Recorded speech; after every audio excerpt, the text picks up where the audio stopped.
And the floor is yours, Cyril. Thank you very much. So, as I said, I'm Picard from the University of Grenoble.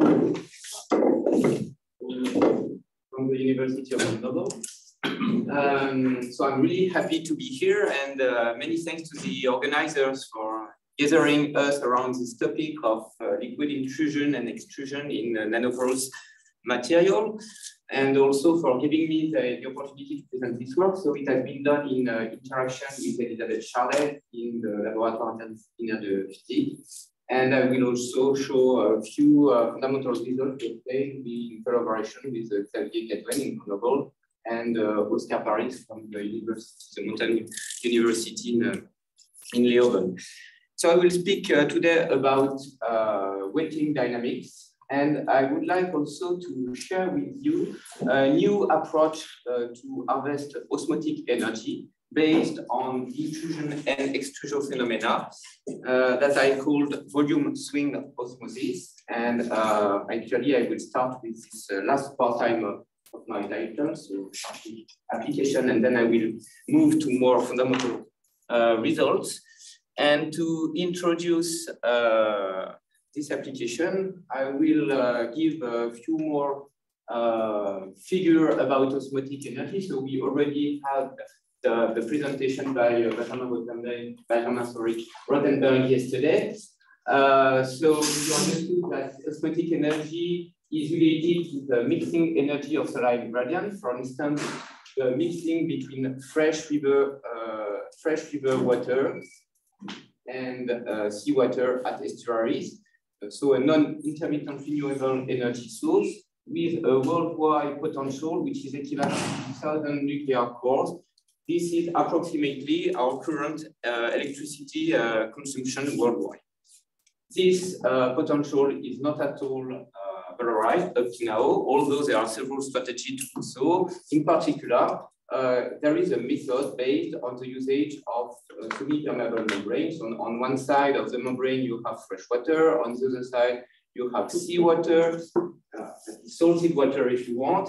And so water molecule only can pass through the membrane, not saline ion.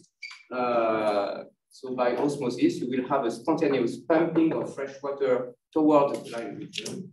And the pressure difference between seawater and fresh water that is reached at equilibrium is equal to 30 bar approximately, which corresponds to water height of 300 meters. So this gives you an idea of the amount of energy that could be recovered. So if you don't let the system reach equilibrium, working with a head pressure smaller than 30 bar, you obtain a pressurized flux of liquid, the hydraulic energy of which can be valorized with a turbine. And this is precisely the idea that Norman proposed in 1974 to recover this osmotic energy. The strategy is called pressure retarded osmosis. So at that time, petrol seemed more promising than salted water, but things are changing. And 10 years ago in Norway, the company Statkraft built a prototype, a POROUS power plant, which is precisely based on this principle. You can see here at the front the turbine, and at the back, within a tube, membranes that are rolled to save space. Actually, 2,000 square meters of membrane are used to produce a modest power of 4 kilowatts. So you understand that it's not economically viable. The power density is of the order of 2 watts per square meter. During the past 10 years, many work have been done in material science to improve membrane, to improve this figure, but we still barely reach 10 watts per square meter, which is not enough. And there are several reasons for this. First, we can understand that combining permeability with selectivity while ensuring a mechanical resistance to balance the pressure difference is tricky. This is the first point, but the main point is called concentration polarization. Is due to the formation of a diffusion boundary layer near the surface membrane. which kills the salt concentration near the membrane. So because of this drop of concentration, you have a drop of the pumping effect. And all in all, you have the power density I mentioned, which is much smaller than expected. And it's not nothing. Because of this effect, you have a drop between 10 to the 5 or 10 to the 6 between the expected power. And this is due to the difficulty, actually, when you combine all this membrane to wash efficiently the liquid between the different membranes. So to circumvent this issue, which is directly linked to the usage of membrane, we are working in Grenoble on membrane-free approaches, and one of them leverage on what I call, it's not me, it's the original formulation, heterogeneous lyophobic system, which is this system based on intrusion and extrusion. And the idea is to combine these intrusion-extrusion processes with this osmotic energy application. So I will first go back to heterogeneous lyophobic system, who were proposed initially by Valentin Rochenko, actually just a few years after the work by Norman, with the first patent in 1980. So you understood that the systems are based on filling and emptying, filling under pressure, emptying when the pressure is released, various application, energy storage or dissipation according to the hysteresis between these two. So between the intrusion pressure and the extrusion pressure. The intrusion pressure, I will be here more chauvinist than Antonio, is given by the Laplace pressure, and the extrusion pressure, depending on the system, can be estimated using nucleation theory. And changing the nature of the liquid or the solid, you can play with this pressure. An important point is to see that here the pressure are usually in the range between 10 to 1000 MPa, and these tiny particles are able to resist naturally to this large pressure. So it's the first point to keep in mind for the application I want to show you. If you focus on the energy storage application, so in such a situation, you would consider a system for which these two pressures should be close, low hysteresis. Actually, in terms of energy density, HLS are not so great with respect to other energy storage means available up to now, but what makes them particularly interesting is their power density, their ability to store energy in a quick amount of time. And this is due to the large exchange surface of this pulverulent material. So we are able to have fast dynamics of filling and emptying, and this is the second point to keep in mind. The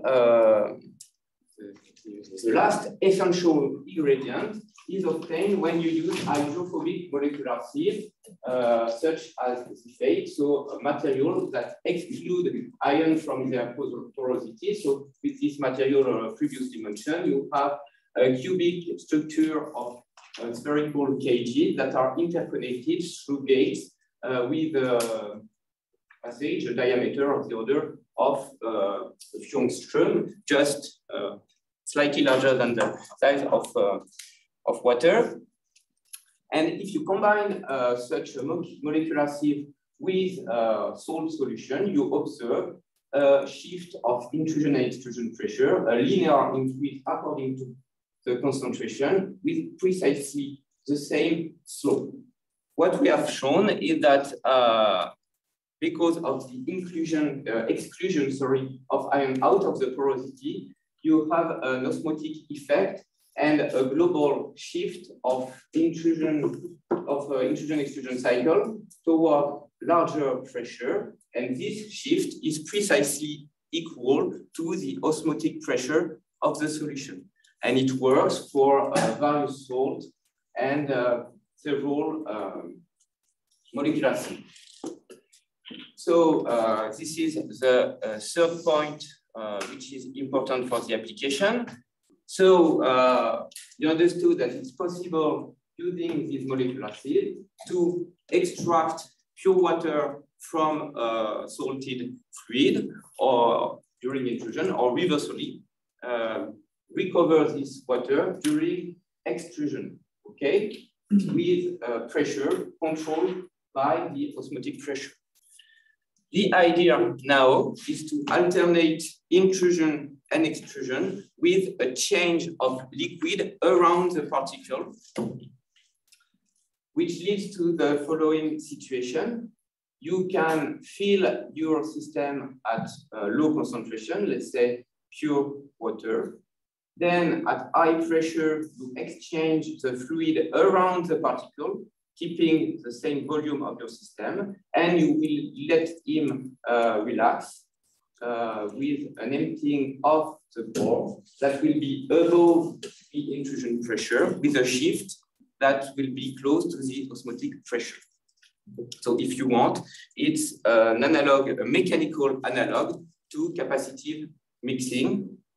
But yeah, I will give you the detail a bit later. So here are the, it's a small animation of the system.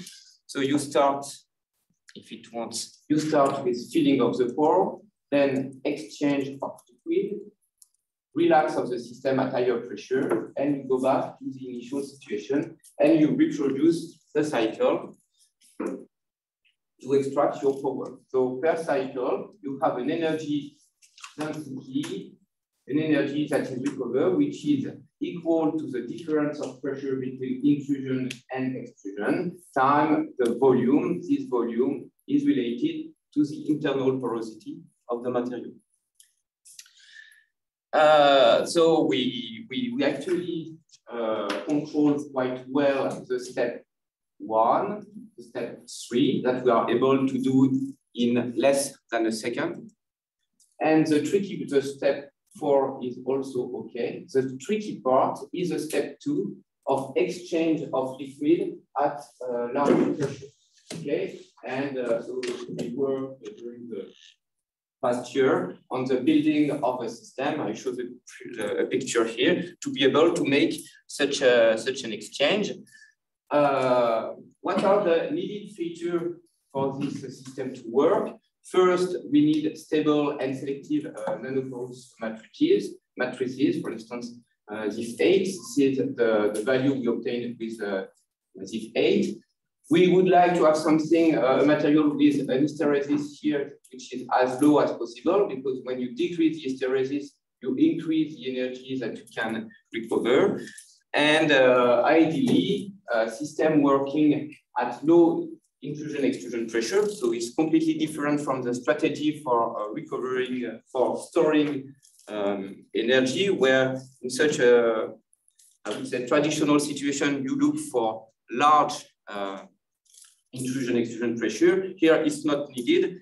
What is important is the difference between intrusion and extrusion. Okay, so compared to membrane, we have naturally a large exchange surface. This is the plurivalent nature of the material. We have naturally a high mechanical strength, and concentration polarization is expected to be fully avoided by means of this cyclic process. Okay, and we also have fast kinetics.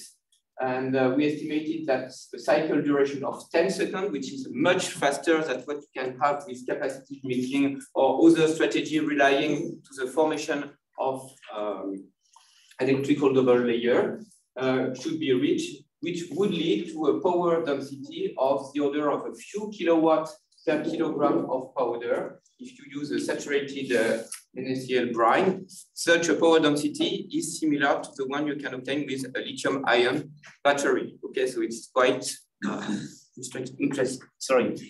interesting. So from now, I will move to more fundamental results. I will focus first on the mechanical strength of I lost the mouse. So the mechanical strength of this particle, and then I will discuss about the fast kinetics things, fast kinetics of these different steps. So concerning the mechanics of this hydrophobic particle, we focused on a model system made of cylindrical nanopores, so classical MCM41 that is drafted with silane to make them hydrophobic. Okay, and we make an intrusion-extrusion cycle, and we measured by a neutron scattering the deformation of the matrix. So to characterize this deformation, we use the relative variation of R0 being half the distance between a neighbor nanopore. So if you want, R0 could be thought as the external diameter of an individual pore that you would extract from the matrix. We follow this parameter according to the pressure, and we see first, when the material is empty, a decrease of this parameter, which corresponds to a compression up to a point where the liquid enters into the porosity. So we have a filling which corresponds to, if you want, increase of epsilon. It has been interpreted as a negative compressibility by Tortora et al., so the group of Yaroslav. So you have an increase of pressure that corresponds to a dilation of your material, if you want. And then you reach a filled state of the material. Now, so for the empty state, you have the empty symbol, and for the filled state, you have the filled symbol that follow a completely different trend. So to use these results from a more physical point of view, we model the system, and actually, it's possible to model both states. So I let you look for the detail to this paper. But in both cases, we have a linear dependence. For the empty state, the slope depends on the Young modulus of the material, the Poisson ratio of the material, and the porosity. While for the filled state, the slope depends only on the Poisson ratio and Young modulus, and you have an intercept that is related to the intrusion pressure. In particular, you note that these two trends, empty state and filled state, should cross precisely at half the intrusion pressure, which is what we obtain experimentally. So from this model, it's possible to extract both the Young modulus and the Poisson ratio, which is quite interesting with respect to previous measurement made with hydrophilic analog. We obtain Young modulus around 52 gigapascal and the Poisson ratio around 0.15, which is really close to what you expect from an amorphous silica. So we were quite happy with that. And yes, as I said, it's quite, to make a comparison, we heard about the lyophilic case or hydrophilic case yesterday, where you have on the left-hand side a situation where the pore is covered by an adsorbed layer, and the analysis of the mechanics of the material is made considering only the state after capillary condensation. Here, we consider the lyophobic case. In such a case, you don't have this adsorption process, which allows you to have a simple model for both cases. And this is the reason why in the lyophobic case, you can extract these two parameters, which is not possible in the other situation. So from this point, I will move now to dynamics. So if you think again to the process, we had 4 stages. 2 stages related to fluid exchange. So in such a situation, basically, you rely on more classical things in microfluidics, transport within porous media. You can use Darcy-law, permeability expressed by the Kozny-Kerman law. I won't detail this. I will focus on the dynamics of pore filling and emptying what are the source of dissipation during this process. So for this, I use again my MCM 41 that are grafted to have them hydrophobic, and we will study the filling process, what controls the filling dynamics of these in this system. Just a few words about the literature. So in the literature, we had yesterday the nice capillary imbibition in porous material shown by Patrick Picard. And most of the time, so people indeed study spontaneous capillary leaking in nanopores, in particular in flat microfabricated nanopores. So these nanopores are generally length that is millimetric and height, h, that can go down a few nanometers. In such a situation, basically during the filling process, you may have two types of dissipation. You may have dissipation within the bulk liquid during the filling and dissipation at the contact time. Okay, for the bulk dissipation, the pressure drop is expected to be proportional to the velocity, or the dimensionless version, the capillary number, and it should be also proportional to the ratio length over h. For the dissipation at the contact line, you may have various laws to describe such dynamical wetting. For instance, the Cox-Goynolf theory, most of the time is sublinear in the capillary number. So for this capillary with a large aspect ratio and spontaneous filling, you are not able to easily control this capillary number. It's imposed by the pumping, generally it's quite large. This ratio x over h is also large, and in the end, this is this bulk dissipation which dominates. And in such a situation, you obtain the classical Lucas-Washburn law, which predicts the length that is filled according to time as the square root of the time. In such a situation, the filling time is inversely proportional to the pressure difference imposed by this capillary pumping. And so, yeah, it's something to keep in mind for the rest of the discussion. So in such a situation, you probe basically viscous dissipation in your capillary, although they are nanometric. To study our system from a very well-controlled point of view, we built a dynamic control oscillator, which is made of deformable, if you want, it's a piston, but it's a bit more tricky to have it work properly. It's a system that is able to work between 1 to 200 MPa. And most interestingly, we can cover time scale between 10 milliseconds to 100 seconds.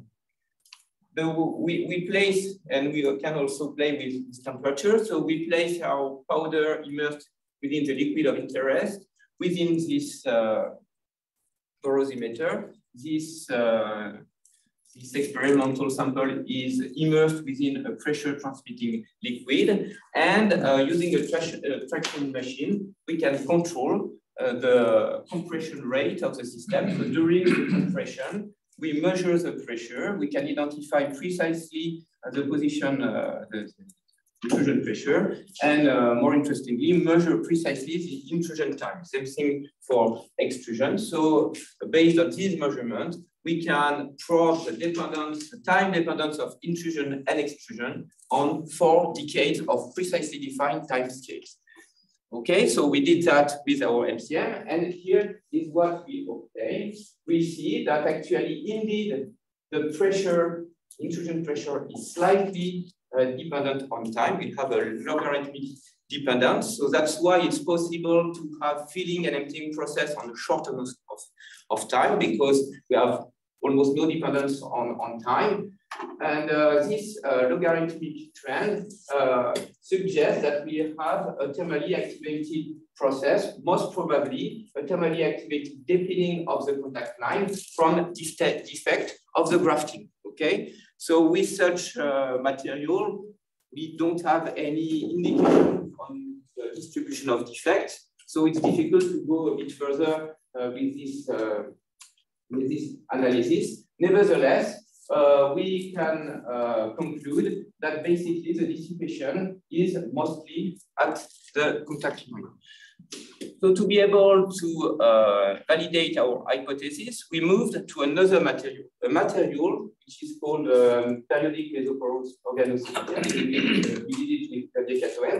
It's more or less like MCM, but made of an alternance of benzene and silica cycle. So we have a periodic structure along the axis of the material. So a periodic distribution of defect, if you want.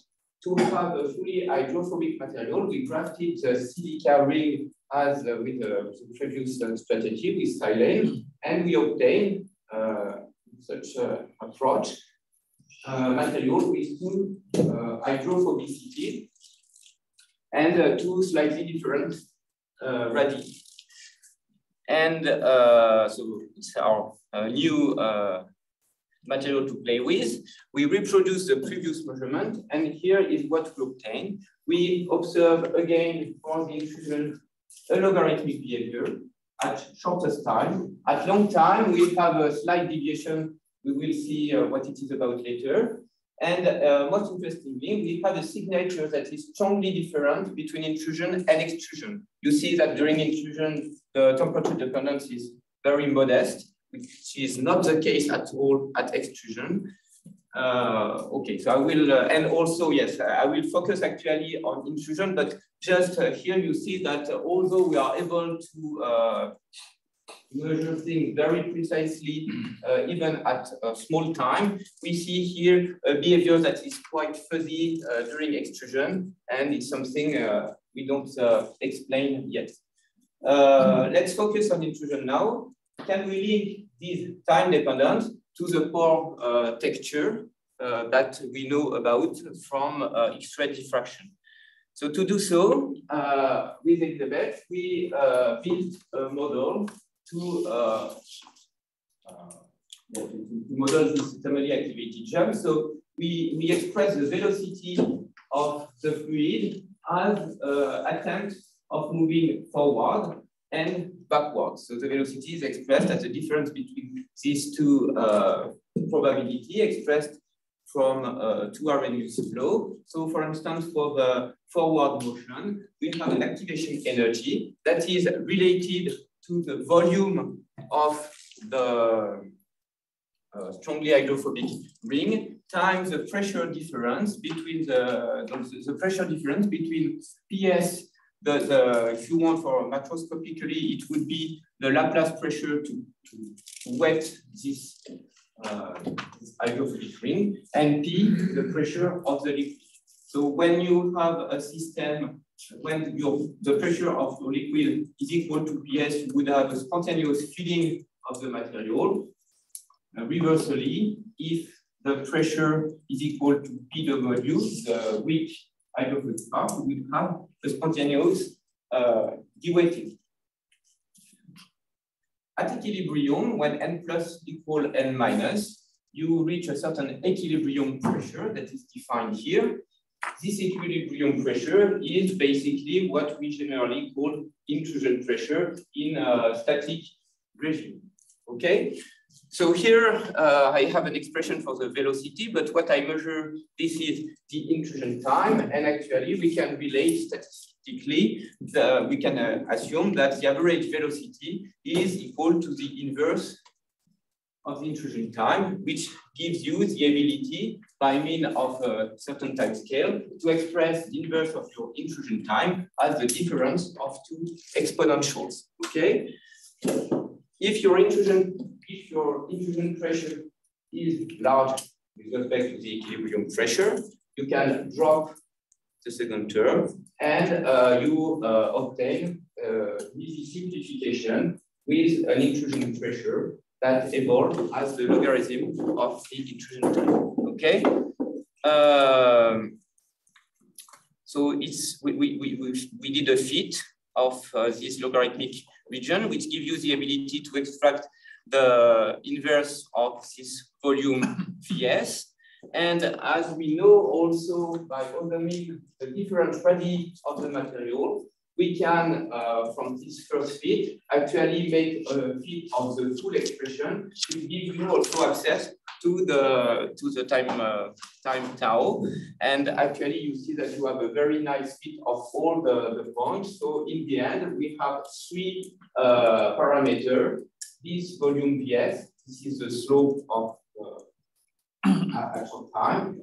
The time scale tau that will define where you will meet the equilibrium pressure. And from this, actually, from this microscopic measurement, it's possible to extract the length of the strongly hydrophobic region, the length of the weak hydrophobic region. If you make the sum of the two, you find a value that is very close to the one expected from X-ray diffraction. So it's quite interesting because from a macroscopic measurement, you are able to extract detail of the texture down to angstrom scale.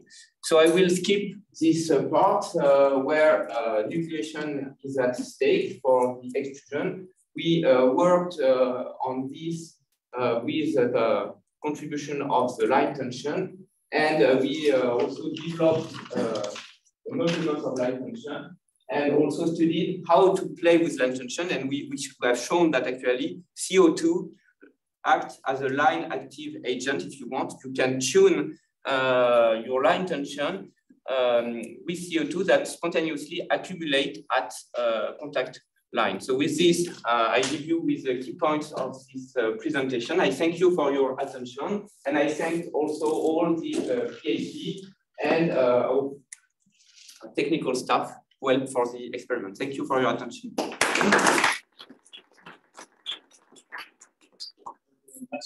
Andre. Yeah, well, thanks, very impressive. So I have two questions for the first part. So you mentioned this sounds really interesting, this idea of exploding osmotic phenomena in this context.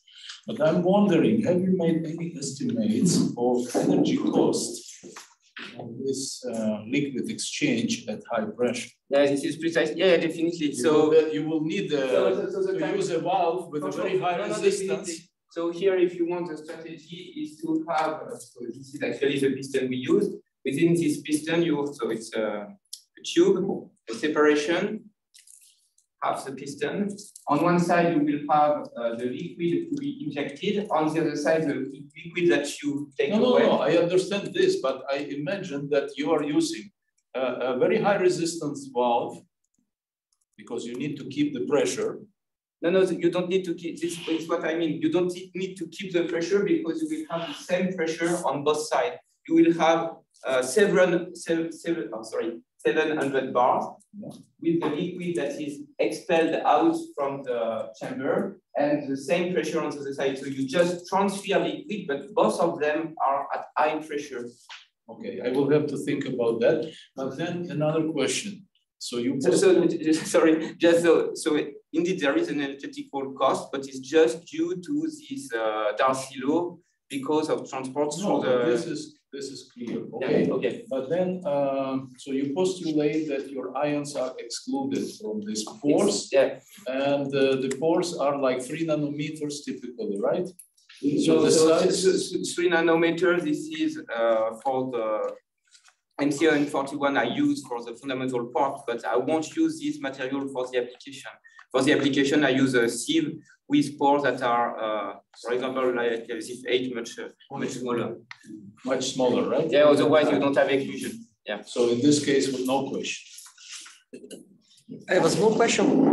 Yes, there are. Sorry. Go ahead. Can I? In the last point you were discussing with Andre, so still you have to make a membrane.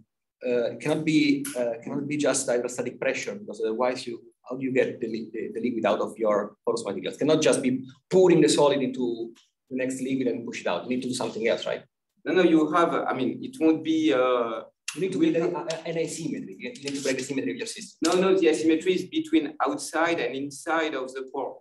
Okay, so the selectivity is between... No, that's fine. Yes. I mean, imagine you have already filled the pore by water. Yes. Now you want to replace it by a second liquid, whatever it is. Yeah. if you adjust your liquid into liquid, whatever it is, and you just push it, you will just squeeze it.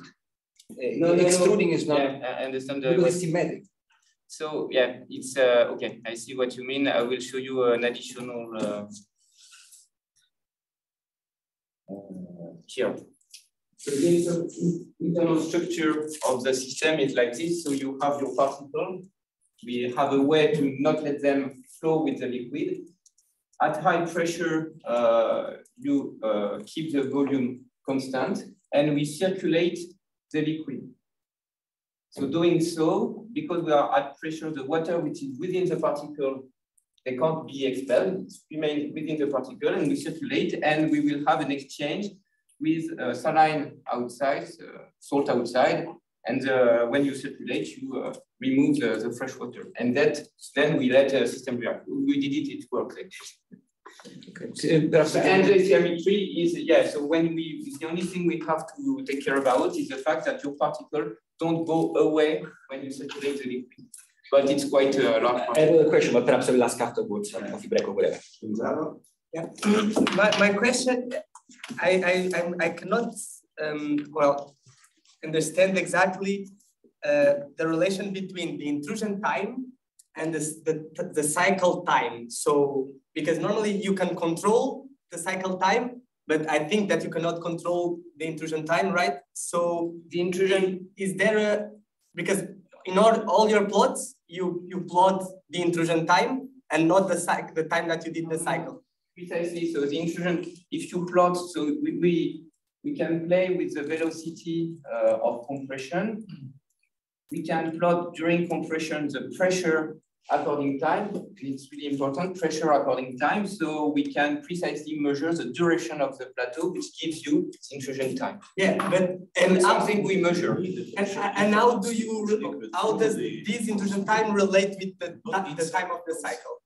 Sorry, I didn't. How does the intrusion time relate with the time of the cycle? So is there a... It's the intrusion time is defined by the volume of your porosity. The larger the volume, the longer the intrusion time. First thing, and second thing, this is the speed at which you compress. So if you want intrusion time, it is inversely proportional to the velocity of compression, and so it's just a proportionality. And then you need to know we measure it, but it's also proportional to the volume of your material and porosity of the material. Yeah. Yeah, so very nice talk, thank you. You mentioned this material which has periodicity, so hydrophobic, hydrophilic, right?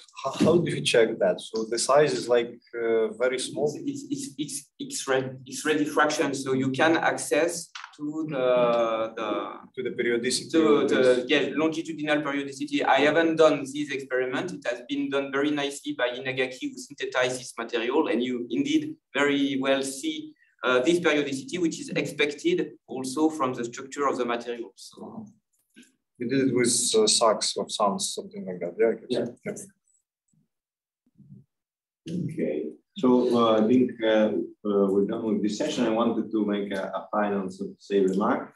That in the very first slide, you mentioned that there is this problem of conjugating ion selectivity with conductance. And this is achieved very well by ion channels. So that's always something one can learn from biology. So that would be interesting to share ideas on that. With this, we close the morning session. I would like to thank all the speakers of the morning.